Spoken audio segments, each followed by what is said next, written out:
Police Scotland are tonight investigating claims that Rangers players used sectarian language while celebrating their victory in the Premiership. The force says officers are assessing the contents of a video circulating on social media, but the club says it is confident that no criminality has taken place, insisting that sectarianism has no place at Ibrox and casting doubt on the authenticity of the clip. The Justice Secretary, Hamza Yousaf, has weighed in, saying if it is genuine, then Rangers should sack anyone found to be guilty of anti-Catholic hatred. It follows scenes of violent disorder in Glasgow city centre at the weekend, when celebrations by some fans ended in clashes with police. Rangers say those scenes besmirched the good name of the club. Our sports news correspondent, Chris McLaughlin, has the story.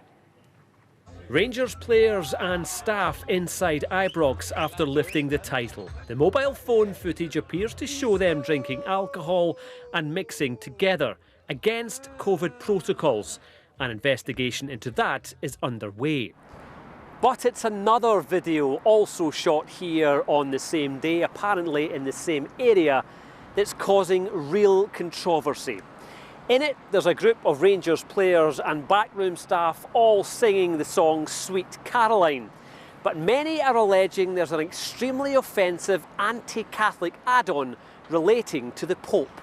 I'm disgusted by it. And let's not call it sectarian, it's anti-Catholic. And let me just say very, very clearly that if that video is genuine, then, well, first of all, I'm pleased that Police Scotland are investigating it and they will liaise with the Crown to see if any criminality has taken place. But let me also appeal to Rangers that they should also investigate if any players or staff have been found to take part in that anti-Catholic hatred, then they should be shown the door. Rangers believe the footage has been doctored and is being used to discredit the club.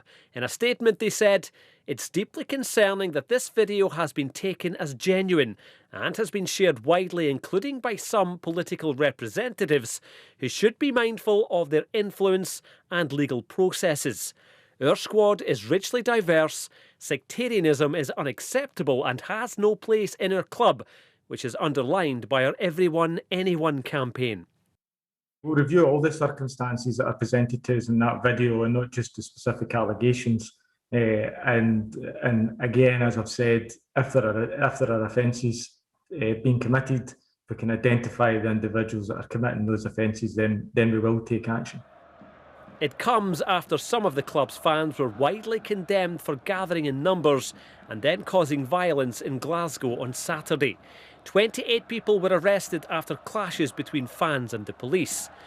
A number of officers were injured and their federation is calling on the club to help provide a solution to prevent it happening again. After a weekend where the focus should have been on their title win, today Rangers are fighting to protect their reputation and may have more questions to answer. Chris McLaughlin, BBC News. Well, Chris is here now. Chris, you touched on it at the end there. What kind of questions could Rangers be facing now?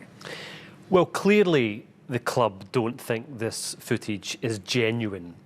We've taken the decision not to show the footage. At this stage, they are just allegations.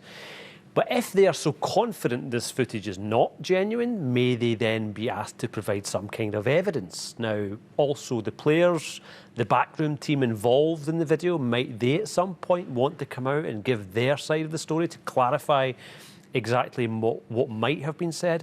And what about the person who was behind the mobile phone? They must also have a story to tell. All questions for a potential police investigation. Now, also, given some of the conversations that I had earlier today, I know that the Scottish FA are also going to be looking at this. Now, the one thing that we can say for sure is that this has the potential, and at this stage just the potential, to be hugely damaging and hugely embarrassing to Rangers Football Club. This is a club, remember, that in the past has had to defend against allegations of an anti-Catholic agenda. It's a club that in recent weeks has had to take the front foot in defending one of its own players against racism. And also, as we heard in the report, they're a club that has been very keen to point towards this Everyone, Anyone campaign, which is very much against racism. Now, Rangers say the video is fake. They're also saying that politicians have jumped the gun here. In the end, it's up to the police to decide. OK, it does sound like we're going to hear lots more in the story. Thanks very much for just now, Chris. Well, we can discuss this a little bit more now with Jeanette Findlay, chair of the campaign group Call It Out. Thanks very much indeed for joining us. What is your take on what we've just seen there? Scenes at the weekend. Well, I think my take is probably very much like everybody else. It was horrific, but it was entirely, I think, predictable. I think most people knew that that was going to happen. And I suppose the question that needs to be asked is twofold. One is, why did the police allow it to happen? Because it was quite obvious that it was going to happen.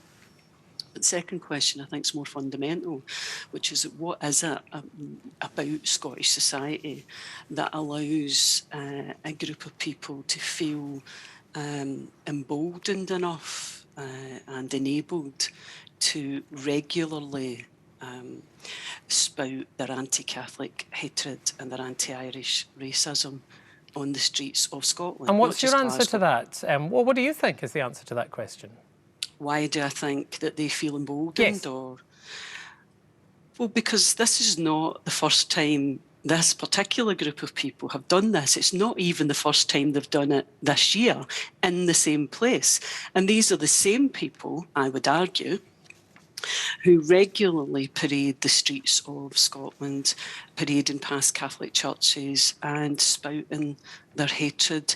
They are the same people who regularly graffiti, and that's been noticeably increased in recent times with slogans about kill all Taigs will be shot, those kinds of things. That is a routine thing in Scotland. And for people to be all shocked and horrified, after the scenes at the weekend, well, they must have very short memories, and they certainly don't experience what our community experiences on a regular basis. To what extent do you think that these anti-Catholic comments and chants and so on are just an example of a hardcore of people who just will not accept modern Scotland?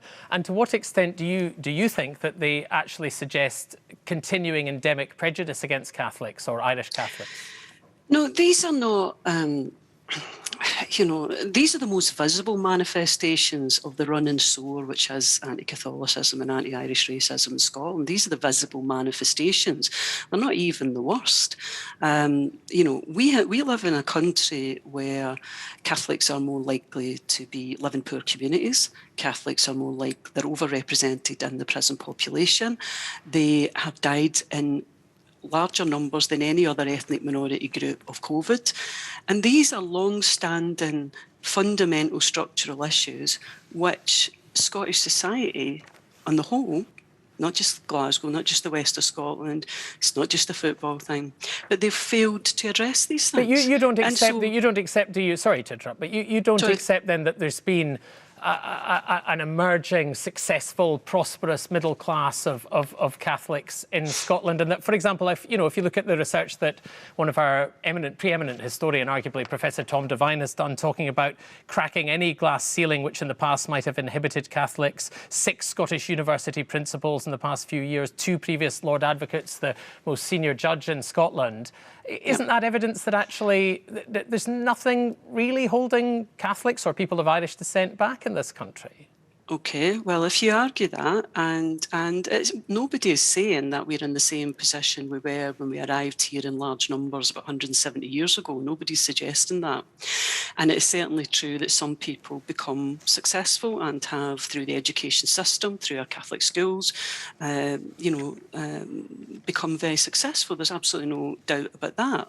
But you still have to explain the numbers that I have just given you. You still have to explain why Catholics, who are only about 16% of the population, make up 42% of the victims of religious aggravated crime. You still have to explain that. Well, just for the sake of argument, isn't it possible that one of the reasons for that is if you look at anti-sectarian crime, and you say that there are more Protestants than Catholics in the country, that even if both groups committed sectarian crime at an even level, then the statistics would show that there was more prejudice against Catholics. Yeah, logically. and I know that Tom Devine has tried to argue that, and he's a very good historian, but maybe not so good a statistician.